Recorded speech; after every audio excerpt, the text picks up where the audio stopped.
Good morning, everybody, and welcome back to Fully Vetted. Today we're talking with Sherry Liguori about her beautiful 1982 Corvette. And I'm going to let her tell you the details on that because there's a little bit of a steak surprise about this car. And so, Sherry, welcome to the show. I appreciate it. Great location. Absolutely beautiful up here. Thank you for suggesting it. And tell me a little bit about yourself. Let's go into the history of your involvement in Corvettes, or what led up to your involvement in Corvettes, and then we'll go into the details about this car. Sure. So I'm a wildlife biologist. I'm a bird watcher, so this is probably the last car you'd think of that, but it's great for bird watching with T-tops. Right. And yeah, I just always liked these old muscle cars. I mean, I grew up, born in the 70s, grew up in the 80s, and that's kind of, you know, my car's an 82, so when they were from. And as a little kid, I just, you know, I had the little Matchbox car, Corvette. We would drive our little Hot Wheels and pretend they were Corvettes. I loved the pole position video That's games, awesome. like all that kind of stuff. And so just as a kid, I just always thought it was fun. We always would go on drives as a family. It was kind of the Sunday drive up in the mountains. I mean, I grew up in New Jersey, but, you know, we'd go up in the country and take a ride. So I just always enjoyed that and never thought much about it as an adult. And, you know, have very practical cars and very, you know, Hondas. What age do you remember recognizing what a Corvette was? Oh, I remember when I was little. I mean, I remember liking Corvettes. I remember liking the Firebirds and Trans Ams when I was a kid. I mean, kind of, yeah. What was your first car? 82 Chevy Malibu. Oh, okay, okay. Tell me about it. It was a tank. It was, didn't have it for that long, a couple years, but I loved it. I treated it well. It had radiator issues, and so I was living in New Jersey at the time and about 3 hours from my parents, and had the radiator replaced multiple times, and the only thing I could do to prevent it from overheating was put the, you know, heater on to take all the heat off the engine. And so here I am, New Jersey, July, 3-hour drive. Instead of air conditioning, I got the heater on. So I pulled into my parents' driveway and just said, that's it, I'm done with this thing, putting a for sale sign on it in their driveway, and got rid of that car and had a Honda Civic after that. And, you know, again, practical cars, and, you know, my day-to-day drivers, and another Honda. And actually, when I got this car, I had a Civic Hybrid at the time, and I sent my brother a picture of the Corvette, and he thought I was joking. He's like, whose car is that? I'm like, no, that's my car. And so how long have you had this car now? It's been about 10 years. Awesome. So, and kind of a little history behind how I got it, and a little sentimental. I mean, the car means a lot to me. I mean, obviously, I enjoy it. I love nature. I love bringing it in rides up the canyons and the mountains, and just taking the top off, or T-tops off, and it just, everything melts away. So here we go.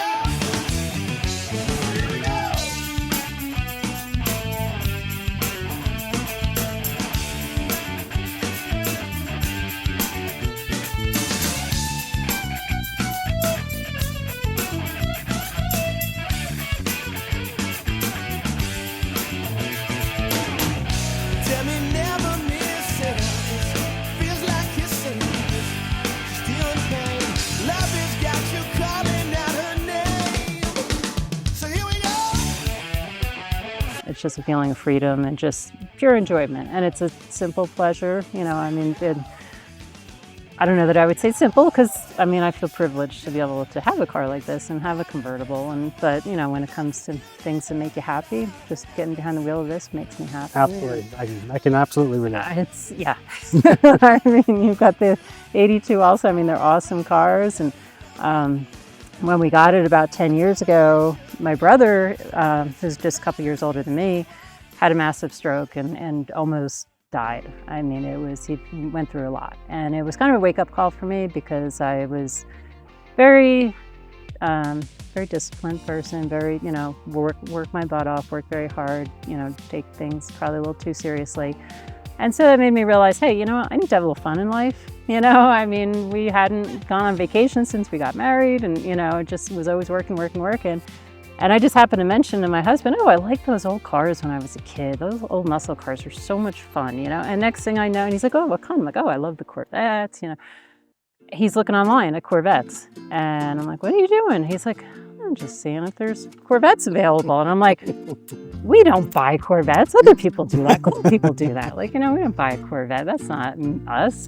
And he's like, why not? And I was like, I don't know. Why not? I was just thought that was just something, or too expensive or just, So we went and we looked at one in Salt Lake, and it was in our price range. It needed so much work, and neither of us are mechanics. We wanted to drive the thing. We didn't want a project sitting in the garage for 2 years. We just wanted something we could get out and do rides like this. So after we saw that car, I was like, all right, I kind of forgot about it. I thought, okay, yeah, there's no way this is going to be, in our price range or doable. And then one day we're driving around Sugar House, and he's like, oh, I just need to stop over here. I'm like, where are we going? And we go down this long driveway in the neighborhood, and all of a sudden it opens up, and this guy's got all these garages and all these old cars. And this was it was all kinds of different cars, not just muscle cars, but this Corvette was there. And I looked at my husband like, holy shit, what are you doing? Surprise, surprise. Drive. So we drove it. I was terrified to drive it. I didn't want to crack it up or anything. And we bought it. And nice. So I've enjoyed it ever since. We joined the Corvette Club at the time. And that's where you and I met. Yeah, exactly. The Corvette show. And so that was back in 2014. I bought the car. And yeah, we were club members for a couple years. And then my husband got sick. He got diagnosed with ALS 2 days before his 50th birthday, so 2016. So ALS, COVID for a few years, didn't leave the house. It just really hard road, And my husband passed away Christmas Eve of 2021. Sorry to hear that. So yeah, this car has a lot of meaning. Absolutely. This is, a car that he made happen, and we rode it together. We had a blast. We rode it with friends. We had friends in town that had a Corvette, and we would cruise together, and just so much fun. And so yeah, people are like, oh, you're gonna sell the Corvette? I'm like, never. Right. Yeah. Never. No, I mean, there's just, I love it. I enjoy it, and just, I'm so appreciative and thankful that he made that happen and that we have those memories together. So yeah, that's an awesome kind of story. Sure. My story. Thank you for sharing that. So, and there's something a little bit under the skin about this Corvette. Yes, that you would. Viewers may be surprised to know. So 82, they made. You can see the Crossfire. It's actually the collector's edition. Doesn't look like it, but it is. And we proved that because we looked at this VIN number, so we know it's a collector's edition. Because a lot of people did do that aftermarket stuff. They took the window and made it a flip window. Yeah. For whatever reason, it's like, just go buy a collector's edition. But yeah, this is a collector's edition. And we bought it as is. So when we bought it, it was black exterior, and then some of the interior has been redone black also. It did have the original wheels. It was painted this color, was black. The interior was redone, so it's got black on the seats, and then the leather, and some of the carpet was redone blacks in the back. The original, it looks like the original color, I think, the tan color. We did buy it with the original wheels, which I still have. But we liked these wheels better, so we bought these. These are nice wheels. I really like these. They kind of go with the style and the color. You're going to have to tell me your secret for keeping them so shiny. I'll send you a picture of the cleaner. It's pretty straightforward, but yeah, you get a little dirty doing the cleaning. Yeah, I'll bet. Yeah, I've tried. I've polished mine with a wheel and everything. I'm going like, that's okay, but that's not like these. These are nice. Yeah. We had the chromed out on the bottom there. We had that painted, but other than that, we haven't changed anything. I got a new radio, saved the original. The person I bought it from, it was interesting. He was a car collector, so he had a bunch of cars, and I think he did most of this body work. The car originally came from San Diego, so I have all the paperwork. It had 3 owners in California, and the first owner only put, I want to say it was like 10,000 miles on it. It wasn't much. They only had it for a few years. And then there was another owner, same thing, had it for a few years. And then the third owner had put 100,000 miles on it. How many miles do you have on it now? It's got like 120 something. Okay.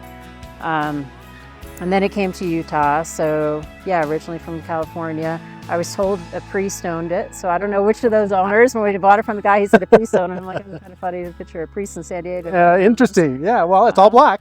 Right? Maybe that's who painted it black. That's interesting. That's cool. But yeah, it's fun to drive. I love taking the T-tops off, and yeah, it's So do you know any more about the details about the last year of this C3 body? Do you know how many years this generation went for by any chance? This was, I think the collector's edition was around 6,000 and around 20,000? There was about 6,700 collector's editions and just over 25,000 of the total overall production. So this was, what, about a quarter of the production was collector's editions. When I was a kid, I remember sitting in a collector's edition in the Chevy dealer in my hometown. Oh, that's cool. It was 82. I graduated high school in 81. And I just sit in that car and I'd go up 2 or 3 times a week and sit in that car. And I remember, so the collector's edition has always been my ultimate Corvette. I love the C3s. I love the collector's editions. Just beautiful. The C3 in general to me is just the prettiest Corvette ever. C3s are my favorite. Yeah. By hands down, C3. I mean, the late 60s are beautiful. I mean, all the way through. And then I just love the length of this car. Absolutely. I mean, there's no other car that is this long. I actually had to put a little Corvette. We have a little Corvette flag painted on the wall of our driveway, so I know. Right. It's a second at first to get used to it. Yeah, I have a tennis ball hanging from a string. Yeah. Yeah. But yeah, that and C7s are probably my next favorite. I would have to agree. C7 would be my next favorite. Fun to drive. And yeah, my husband told me, before he passed away, he said, that car's going to be a lot of work. You really want, he's like, why don't you just sell it and get a newer car? I'm like, how about we do both? Once the bug bites you, though. I have a garage, so that kind of limits me. Right. I picked up my second 82 that I've got right now about a year and a half ago for a really good price. It needed some work done to it, but it runs, except for the fuel problem that I've got, and I think we've just about got that solved. So I'll be back to having a backup Corvette. When they run, they're great. When they run, yeah, mine spent a bit of time in the shop this spring. As has mine, boy howdy. It's just finding parts. I mean, it's part of it. Yeah, and upon your recommendation, I went to your mechanic, and he said that's what he said. He said parts are the problem. Yeah. And he says not only getting them, but quality parts as well. He had, because I had issues with the power steering fluid pump, and he changed it out. He actually had to go through 3 different parts, sending them back because they were sending them not good parts. So it's good to have a mechanic that is conscientious like that. Yeah, Gene's been really good. He's called me once a week to let me know the progress in the car and keep me updated. He says, you want to come by anytime and look at it? By all means, come by. I says, I'll be there once a week. Yeah, my next project will be, so the rear hatch goes up, and that's unique to this year. One thing that I learned the hard way that I didn't know when I bought this car, but the hinges over time will start to actually stretch out. So there is a gap between the window and the molding. So I've got the new hinges. They don't make them, but I found one person that had 1 set left that he had manufactured them. So I have to get that changed out. But nice. Knock on wood, other than that, I mean, I drive it. I take it to work. I take it up the canyons. I mean, it's not perfect. Oh, that's awesome. I mean, they're no fun as garage queens. Exactly. You know what I mean? And I'm like you, looking out over that big old long hood. It's just, I mean, I never get tired of that look. Yeah. It's just amazing. Yeah. Just amazing. Anything else you want to share about the car, Sherry? I think that's about it. I just, it's a blast to ride in. I mean, it's fun when friends come out to take them in. I mean, unfortunately, I can only take one at a time, but that's okay. Right. My friends know me now since I have gotten kind of a Corvette bug. When I travel for fun, I usually rent Corvettes, so I'll usually show up, and it's a nice way to drive a newer Corvette and try them out too. So, that's awesome. Yeah. Cool. Very good. Well, thank you for spending the time with it. I really appreciate it. Yeah. You have a great day. You too. Cool. The 1982 Corvette marked the final chapter for Chevrolet's iconic third-generation Corvette, also known as the C3, which had an incredible 15-year run. But this wasn't just the end of a generation. It was the culmination of a long, difficult battle to balance power with strict new emission standards. Back in the late 1960s, when the C3 debuted, the Corvette was a true American sports car. It was sleek, fast, and a symbol of raw power. But by the 1970s, everything changed. the Environmental Protection Agency, or EPA, introduced new emissions regulations that forced automakers into a tight corner. Suddenly, performance had to take a back seat to fuel efficiency and cleaner air. Chevrolet, like the rest of the industry, struggled to keep up. They were forced to make compromises, and the Corvette evolved from a wild sports car into more of a boulevard cruiser. Power steadily declined throughout the 1970s as Chevrolet tried to hit those tough new emission standards. By the time we reached the 1980s, the Corvette needed something new to stay relevant. That's where the 1982 Corvette's unique fuel delivery system comes in. Hated by many and tolerated by others, the throttle body crossfire injection made its appearance. This early form of electronic fuel injection used a pair of throttle bodies managed by a computer to regulate the air-fuel mixture. The throttle body was more of a hybrid between a carburetor and a fuel injection, rather than a true port or direct injection system. This ended up being somewhat of a band-aid solution for the final year of the C3. It was the technology that would also power the next generation C4 Corvette, when it launched in 1984. But it was doomed to a total of only 2 years in overall production due to its limited ability to provide the sought-after performance goals of the engineers at Chevrolet. For the time being, the crossfire injection helped the Corvette meet emission standards while delivering a small improvement in fuel efficiency. It paved the way for more advanced engine management systems to come. Unfortunately, this limited the engine option to only one, that being the small block 350 rated at 200 net horsepower.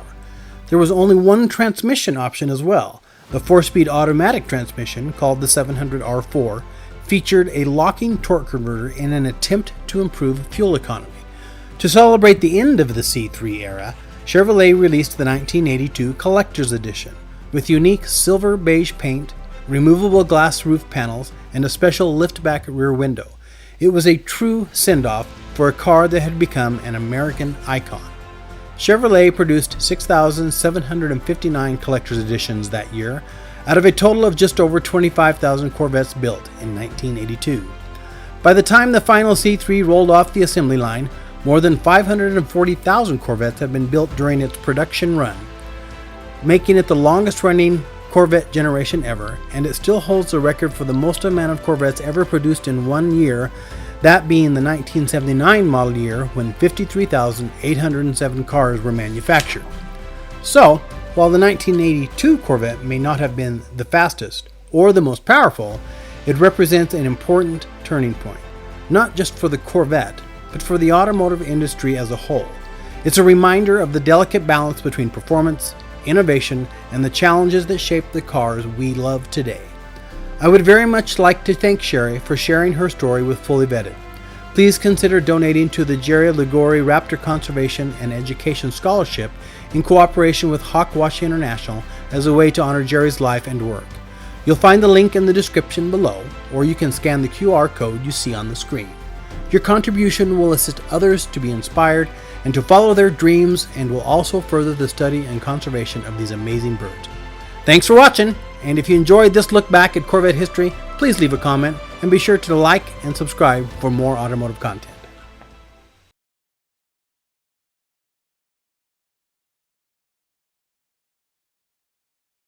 It's a story and it's an angel with a big surprise. She's into something that we really need to analyze. She's got you stumbling, she's got you begging.